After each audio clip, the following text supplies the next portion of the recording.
Hello, hello, bonjour, j'espère que vous allez bien. Bienvenue sur le podcast. J'avais envie de vous parler aujourd'hui, en fait, même avant même l'entrée en matière.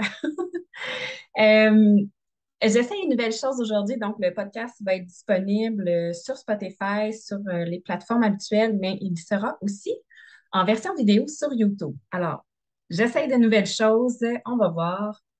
Si vous aimez ça, si j'aime ça, bref, voilà. Alors, j'espère que vous allez bien. Ça fait un petit moment, je me sens pas très assidue sur les épisodes de podcast. Je suis éparpillée, comme toujours. Mille et un projets, mille et une idées, puis je suis un peu partout en même temps. Tout se bâtit ici chez Pure Connexion, puis, mais je suis vraiment contente. Ça fait en sorte que je néglige un peu le podcast.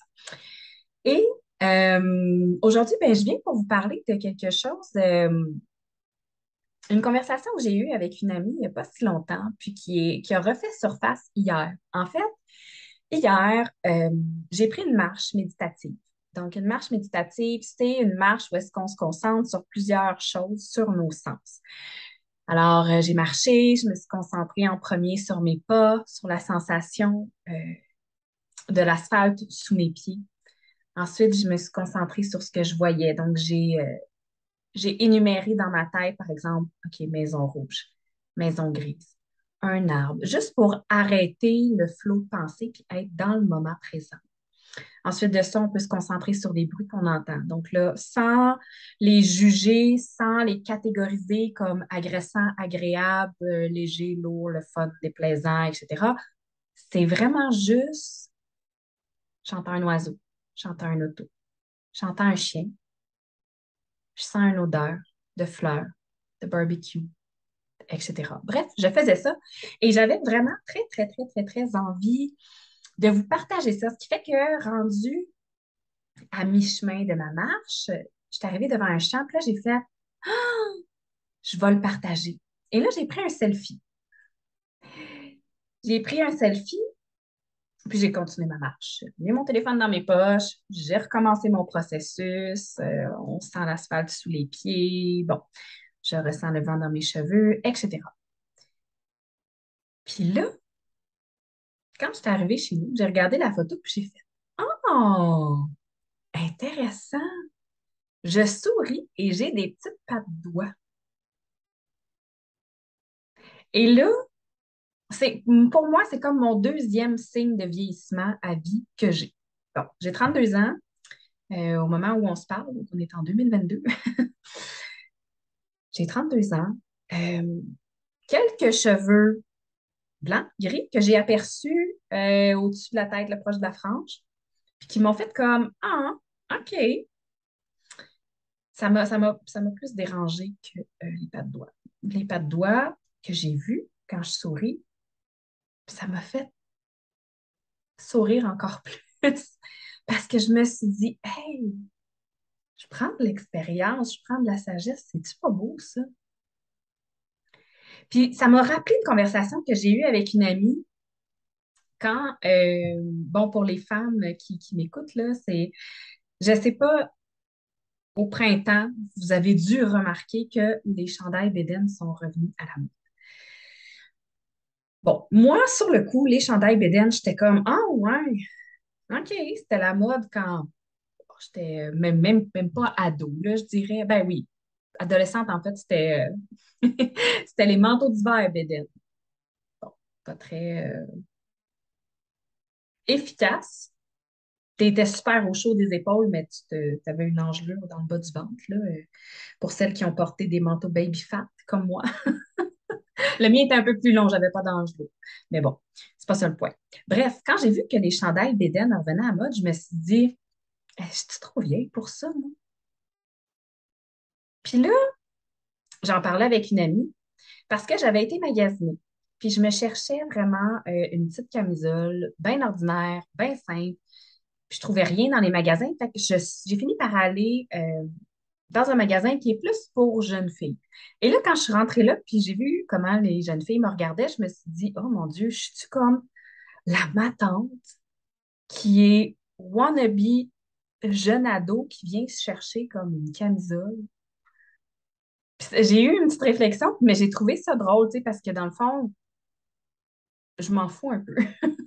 Pas un peu, je m'en fous carrément de ce qu'ils peuvent dire, mais ça m'a quand même, il reste que ça m'a traversé l'esprit, puis c'est la première fois de ma vie que j'avais cette réflexion-là. Puis après ça, c'est ça. Ça l'a entamé une conversation avec une de mes amies où j'ai dit, Hey, tu sais quoi, j'ai vu un super de beau top Beden, je sais pas si je suis game, je sais pas si j'ai comme le guts de m'assumer tant que ça. Bon, ce qu'il faut savoir, c'est que j'ai aussi eu un enfant, une petite fille, et que ma peau n'est pas élastique. Ça fait que j'ai des vergetures sur le ventre. Euh, Puis là, je me disais, ouais, j'assume ça, moi, à ce point-là. Je les assume dans mon quotidien. Tu sais, je veux dire, avec mon chum, en maillot de bain devant mes amis, j'en ai pas de problème. Mais là, je passe-tu à une autre étape et de faire comme, gars, non seulement j'ai 32 ans, peut-être que je commence à être ma tante, mais j'ai des vergetures, puis j'ai le goût de porter un top bédaine, fait que je porte un top bédaine. Et là, mon ami me dit, sais-tu quoi? On a 32 ans, fait que c'est là ou jamais. Puis là, j'ai fait, de quoi c'est là ou jamais? Elle m'a dit, ben oui, parce que bientôt, on ne pourra plus, là. Écoute, le corps ne suivra pas, puis la peau, puis là j'étais comme, oh, ouais, tu vois ça de même, toi? Elle était comme, ben oui, elle dit, on est comme sur nos derniers milles, sur nos derniers milles. Puis là, moi, j'étais comme estomaquée parce que dans ma tête, vieillir, moi, ma relation que j'ai avec le fait de vieillir, puis c'est tellement différent. C'est là qu'on s'est rendu compte que c'est tellement différent d'une personne à l'autre. C'est que pour moi, vieillir, plus je vieillis, plus je me libère. C'est-à-dire que probablement des choses que j'avais pas le goût de faire à 14 15 ans, que rendu à 40 je vais faire comme, hey, tu sais quoi, quitte, je le fais. Pense qu'est-ce que tu veux, ça me dérange pas. Moi, j'ai vraiment l'impression que vieillir, c'est ça que ça veut dire. Que vieillir, ça veut dire se libérer, se foutre du jugement des autres, de prendre confiance, puis que les expériences de la vie font en sorte qu'à un moment donné, plus on vieillit, plus on vit notre vie pour nous-mêmes. Fait que moi, j'aurais tendance à me dire que si, dans ma perspective, dans ma perception, si à 80 ans, j'ai envie de mettre un bikini, je vais le mettre parce que je vais bien me sacrer de ce que les autres vont dire. Si moi, je suis bien, toujours si moi, je suis bien, on s'entend là, tu sais. Puis elle, au contraire, tout l'inverse, elle était comme non, non, non, non, non, non, non. Moi, rendue à, je sais pas, là, tu sais, je sais pas à quel âge le corps change complètement, là, mais je vais prendre 80 ans parce que je me dis, bon, elle dit, moi, si à 80 ans, je ne mettrai pas de shirt, là, tu sais, si ma peau est tout plissée, si j'ai des varices, si j'ai. Puis là, j'ai fait, oh, ouais, OK. Pour moi, c'était drôle. C'était drôle, puis pas que je ridiculise sa façon de voir les choses, pas du tout. Mais elle, vieillir pour elle, c'est plus difficile. Puis je me rends compte que pour plusieurs personnes de ma génération, euh, c'est difficile de vieillir parce que j'ai eu aussi une conversation avec une amie qui est dans le domaine de la beauté puis qui m'expliquait qu'elle, déjà à 30 ans, elle avait eu quelques injections de Botox, elle avait eu, là, elle partait pour des petites injections sur les lèvres. Puis là, vraiment, là, je veux que vous sachiez que je n'ai absolument rien contre ça, mais je me suis dit, est-ce que ça pourrait être possible qu'on accepte de vieillir puis de voir ça plus positivement? Puis j'ai cette réflexion-là sur plein de choses dans la vie. J'ai eu cette réflexion-là aussi sur la mort. Où est-ce que je me disais, ah, quand ma mère est décédée, j'ai posé la question à mon chum, je dis, il y a forcément des endroits dans le monde où on célèbre la mort. Et où est-ce que c'est pas triste? Puis il m'a dit, ben c'est sûr. Puis je me suis dit, mais comment on pourrait faire pour intégrer ça dans notre culture, dans notre vie, dans nos façons de voir les choses? C'est des questionnements qui me fascinent un peu. Puis là, je me suis dit, comment on pourrait faire justement pour s'accepter? Bien, je pense que la clé, c'est dans comment on voit le fait de vieillir. Moi, vieillir, je vois ça vraiment comme un jeu. Ça ne me fait pas peur. J'ai pas nécessairement peur que mon corps change. Je trouve ça cute. Je veux dire, les pas de doigts, je suis fière. Je suis comme, hey, j'ai 32 ans d'expérience. C'est pas rien, 32 ans d'expérience. Puis, Euh, bon, je passe peut-être du coq à l'âne un peu, mais j'ai eu cette réflexion-là pour la jeunesse aussi. Tu sais, des fois, je sais pas si vous êtes comme moi pour ceux et celles qui ont des enfants. Mais moi, ma fille est très grande. Elle a 8 ans, mais elle est grande. Son père mesure 6 pieds et 2. Moi, je suis 5 et 2. Donc, forcément, elle ne retient pas de moi. Mais comme elle est grande, on s'attend souvent à ce qu'elle soit plus mature que son âge parce qu'on dirait qu'on oublie son âge. Elle a 8, mais elle a l'air de 10, 11. Puis des fois, elle a des réactions, puis je me dis, Colin, comment ça? Puis là, je me ramène, puis je me dis, elle n'a que 8 ans d'expérience sur Terre. C'est pas beaucoup. C'est tellement peu. Puis même là, vous me direz, 32 ans, c'est tellement peu aussi. Mais. Puis est-ce que ça peut nous aider aussi en même temps à nous accepter puis à nous foutre la paix des fois que, ben, cette personne-là, dans sa réaction, elle a peut-être juste 24 ans d'expérience terrestre. Elle a le droit. Cette personne-là, elle a juste 60 ans d'expérience terrestre. À n'importe quel âge d'expérience, on a le droit de faire des erreurs, on a le droit de se permettre ces erreurs-là. Puis j'ai comme envie de vous poser la question, en ce moment, c'est quoi votre définition de la beauté? C'est quoi votre définition de la beauté? C'est quoi votre perception sur vieillir? Comment vous vous sentez? Est-ce que vous êtes en paix avec ça? Est-ce que c'est quelque chose qui vous fait même vibrer ou c'est quelque chose qui vous fait peur? Euh,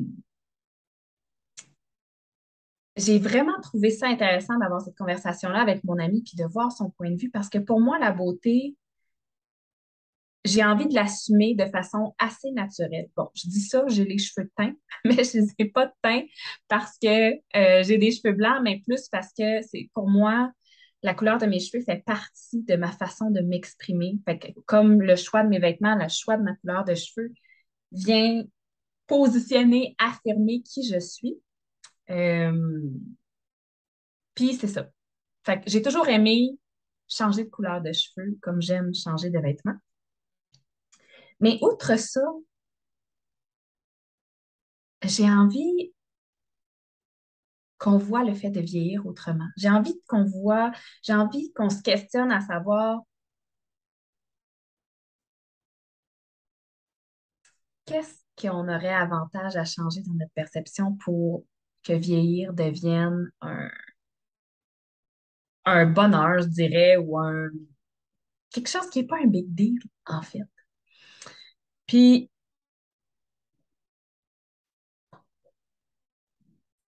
j'ai vraiment envie d'avoir votre opinion là-dessus parce que ça pourrait faire le sujet d'un autre épisode de podcast aussi, un autre. Pour moi, la beauté, c'est le premier mot qui monte, c'est que c'est éphémère. Parce qu'une personne va être belle d'une certaine façon une journée et belle d'une autre façon une autre journée. Pour moi, la beauté, c'est pas nécessairement les cheveux, c'est pas nécessairement le maquillage, les vêtements, c'est plus ce qu'on dégage, l'authenticité, la beauté du cœur. Euh,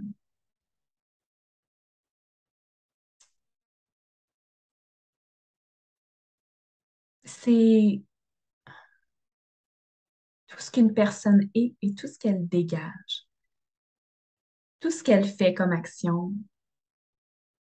Puis, pour ceux et celles pour qui c'est plus difficile de vieillir peut-être, ou même pas de vieillir, juste pour qui c'est plus difficile de s'accepter,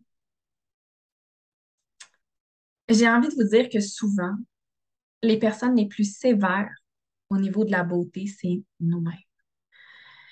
Il y a, je prends comme exemple quand j'ai rencontré mon chum. Euh, Quand je suis devenue maman, comme je vous disais, ma peau n'est pas élastique. Donc, à la première vergeture, j'ai pleuré. J'ai pleuré parce que mon corps changeait. J'ai pleuré parce que euh, je trouvais pas ça beau. Je me disais, ah, tu sais, comment je vais faire là? Je vais avoir de la peau molle, je vais avoir des vergetures. Qui va vouloir de ça? Qui, tu sais? Puis, Le temps a passé. La vergeture s'est transformée en plusieurs. J'ai pas eu le choix de les accepter. Ben, je me disais, ben, puis là, j'essayais de leur trouver des qualités. Des qualités. Je me disais, ben, au moins, je sais pas, moi, elles sont pas si foncées, tu sais. Mais en fait, même s'ils avaient été foncées, on s'en fout, tu sais, c'est pas ça le point. Mais j'essayais de trouver des façons de les voir autrement, puis de les trouver pas si pires que ça.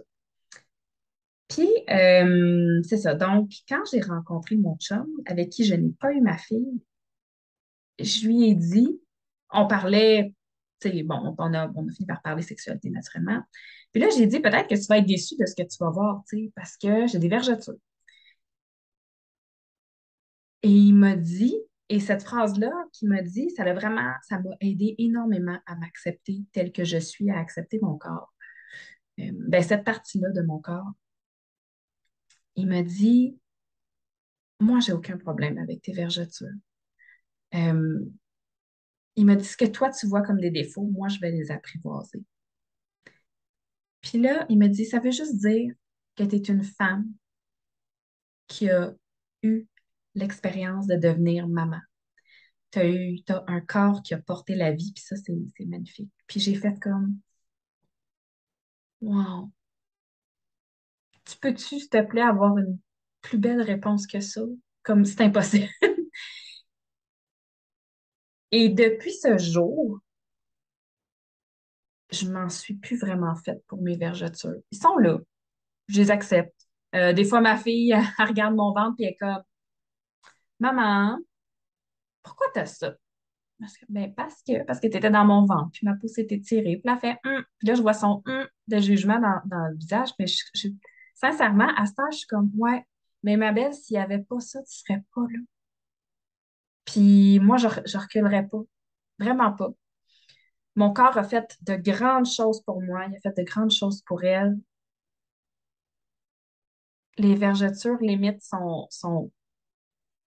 j'irais peut-être pas jusqu'à dire un trophée, mais écoute, ils font partie de cette réussite-là d'avoir euh, créé un être humain. Puis j'ai envie de le... En anglais, on dit own it. Je ne sais pas en français comment Qu'est-ce qui serait une traduction valable pour ça? En fait, j'ai comme envie de rocker mes vergetures. Au même titre que j'ai envie de rocker mes pattes de bois, mes cheveux gris éventuellement. Puis ça aussi, c'est quelque chose que je dis à mon chum. Je suis comme, je me teindrai peut-être pas les cheveux toute la vie. Des fois, j'ai dit, vas-tu m'aimer pareil quand je vais avoir des cheveux gris? Comme, ben oui, ben oui, je vais t'aimer pareil. J'ai envie d'être une fille qui s'assume le plus possible au naturel en vieillissant. Puis j'espère sincèrement qu'avec ce podcast-là, je peux juste vous inspirer à accepter comment vous vieillissez, accepter comment votre corps change, comment vos cheveux changent, votre peau change. Juste en se disant que c'est des années d'expérience de plus, puis que dans le fond,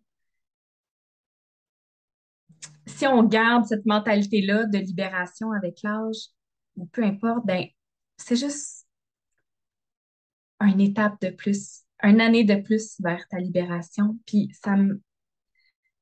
des fois, je trouve qu'on résiste aux choses qui changent, ça nous fait peur, mais au final, c'est généralement pour le mieux.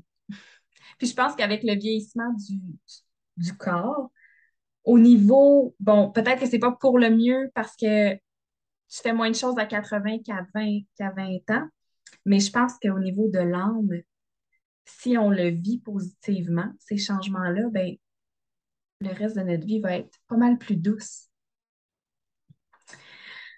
Alors là-dessus, ben, j'espère que ça vous a porté à réflexion. Moi, c'est vraiment un sujet que je trouve intéressant à aborder, puis j'ai vraiment hâte de voir ce que vous avez à dire par rapport au vieillissement, par rapport à la beauté, par rapport à... Je suis vraiment curieuse de savoir aussi qu'est-ce qui a changé sur votre corps, puis que vous avez été capable d'assumer, puis qu'est-ce que vous vous êtes dit pour réussir à l'assumer. Alors, si vous avez aimé cet épisode de podcast, je vous invite à le partager à une personne à qui ça ferait du bien. Et je vous invite aussi à aller le noter dans les étoiles si ça vous dit. Alors, je vous souhaite une bonne journée. Je vous dis à bientôt. Bye bye.